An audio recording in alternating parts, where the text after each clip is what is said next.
Akhirat juga telah berhasil mengevakuasi satu keluarga lagi dengan jumlah 2 anak. Dan alhamdulillah semuanya selamat.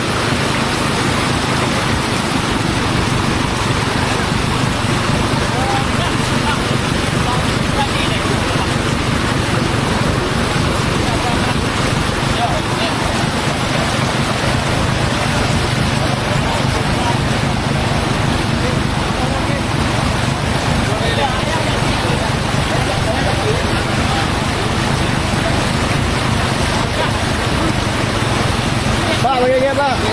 Nana dulu ya Pak.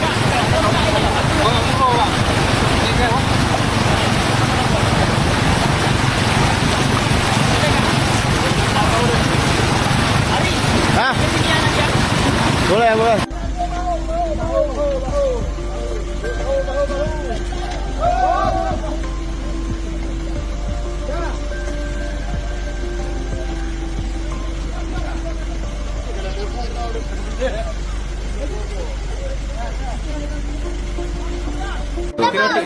Adik baik, itu. Dua tu bang. Tidur, Tidur ada? dua. Ngomong deh. Urung dari roti dia, jadi roti dia bawa tabot lagi dah. Kenapa yang terakhir? Oh kapang ni. Dekat sini aja dulu. Hah?